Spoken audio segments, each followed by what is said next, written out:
بسم اللہ الرحمن الرحیم۔ جب جب عورت نے اللہ کی حدود کا انکار کیا ہے یا حدود اللہ کی منمانی انٹرپریٹیشن کر کے کوئی قدم اٹھایا ہے، اس کی عزت پامال ہوئی ہے، چاہے وہ اسلامک فیمنزم کے نام پر ہو، چاہے اسلامک لبرلزم کے نام پر ہو، فریڈم کے نام پر ہو یا ایجوکیشن حاصل کرنے کے نام پر۔ اسلامیہ یونیورسٹی بہاولپور کے کیس کے حوالے سے ضروری ہے کہ بغیر کسی لاگ لپیٹ کے سیدھی بات کی جائے، تاکہ آپ میں سے جو سمجھنا چاہتے ہیں، جن کا ایمان تازہ ہے، وہ وقت ضائع کیے بغیر اپنے خاندان کو بچانے کا اہتمام کریں۔ جو کچھ ہوا ہے یہ آخر ہونا ہی تھا، اور یہ صرف ایک نہیں بلکہ کئی تعلیمی اداروں کی اسٹوری ہے۔ جن کی ابھی نہیں کھلی ان کی کچھ عرصے بعد سامنے آ جائے گی۔ یہ سب اس پھپھوندی زدہ نظام تعلیم کا گلا سڑا نتیجہ ہے جو بہاولپور یونیورسٹی اسکینڈل کی صورت میں آج ہمارے سامنے آیا ہے۔ ہم مغربی پروپیگنڈا کا شکار بنے ہوئے ہیں، لیکن ماننے کو تیار نہیں ہیں۔ آج بھائی کہتا ہے مجھے اپنی بہن کو انڈیپینڈنٹ بنانا ہے، باپ کی خواہش ہے کہ بیٹی کو اپنے پاؤں پر کھڑا کرنا ہے، ماں کی چاہت ہے کہ اس کی بیٹی وہ گولز اچیو کرے جو ماں اپنی دور میں نہیں کر سکی۔ لڑکیوں کو science, technology, media science, communication, social sciences اور کامرس پڑھائی جا رہی ہے، لیکن کوئی یہ کوشچن نہیں کر رہا کہ اسلام نے عورت کی جو رسپانسبلٹیز بتائی ہیں، جو رول اللہ تعالیٰ نے ڈیسائیڈ کیا ہے، وہ کہاں گیا؟ کیا ہمارے مروجہ سلیبس اور ایجوکیشن سسٹم میں کہیں اللہ اور اس کے رسول صلی اللہ علیہ وسلم کی اطاعت کا کوئی سبق موجود ہے؟ کیا کسی مضمون میں رضائے الہی کو گول بنایا گیا ہے؟ تمام فیکلٹیز وہ ہیں جن میں عورت کو ڈگری حاصل کرنے کے بعد گھر سے باہر نکلنا ہوگا، ورنہ اسے لگے گا کہ ایجوکیشن ضائع ہو گئی، اور یہی اس نظام تعلیم کی ڈیمانڈ ہے۔ ہمارے جسموں سے تو پردے ہٹ گئے ہیں، لیکن عقلوں پر موٹے موٹے سیاہ پردے پڑ چکے ہیں۔ ہمیں سنایا گیا کہ میاں بیوی ایک گاڑی کے دو پہیے ہیں اور ایک دوسرے کو برابری کی سطح پر سپورٹ بھی کرتے ہیں۔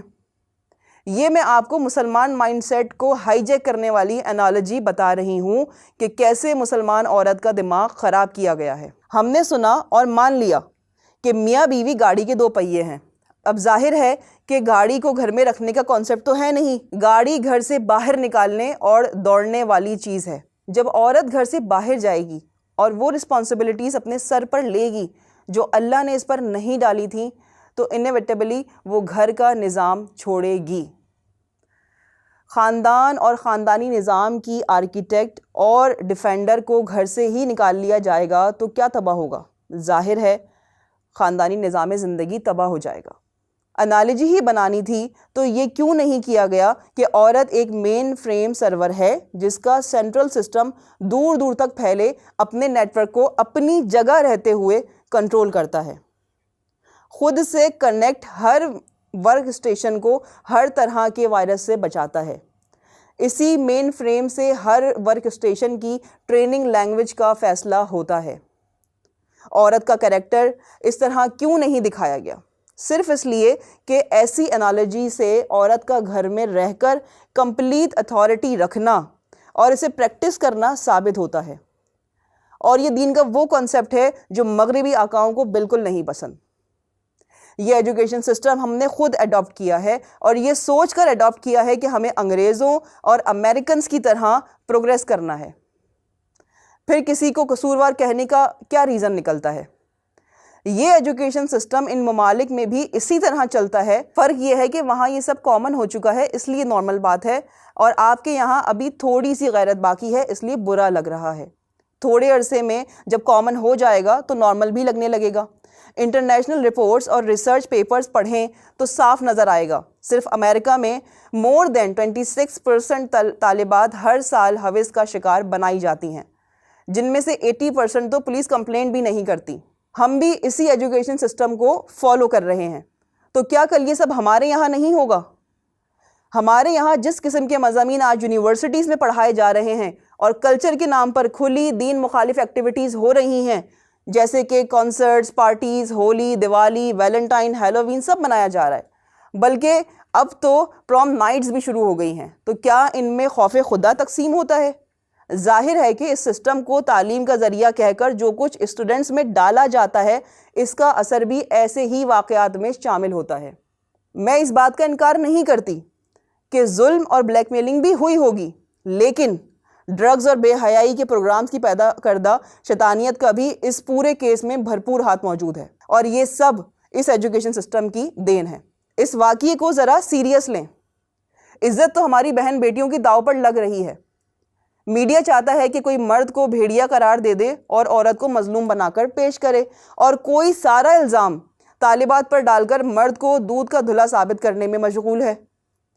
میڈیا کا دھندا تو ایسے ہی چلتا ہے اور یوں ہی چلتا رہے گا۔ وہ آپ کا دھیان اصل مجرم کی طرف جانے ہی نہیں دے گا۔ اصل مجرم تو یہ ایجوکیشن سسٹم ہے جس نے مرد اور عورت دونوں کو دنیا کی دوڑ میں لگا دیا، خوف خدا دل سے نکال دیا، آخرت کے خوف سے بے نیاز کر دیا اور ہمیں دنیا کی طلب اور ہوس میں مبتلا کر دیا۔ اب نیڈ آف دا آر یہ ہے کہ ماں باپ اور بھائی اپنی بیٹی اور بہن کو دینی تعلیم و تربیت دینے کا اہتمام کریں اور دین کے ایجوکیشن سسٹم کو سمجھیں، اپنے گھروں میں امپوز کریں۔ عورت کو جو ڈیوٹیز اور رسپانسبلٹیز اللہ نے دی ہیں ان کی تعلیم دلوائیں۔ عورت وہی اچھی ہے جس پر پورا خاندان ڈپینڈ کرے۔ اس عزت کو اپنی شان اور اپنی ڈگنیٹی مانیں جو اللہ نے ہر مسلمان عورت کو عطا کی ہے، اور موجودہ ایجوکیشن سسٹم کو بدلنے کے لیے اپنی وائس ریز کریں تاکہ مزید کسی مرد و عورت کا ایمان اور اس کی عزت اس سسٹم کی بھینٹ نہ چڑھ سکے۔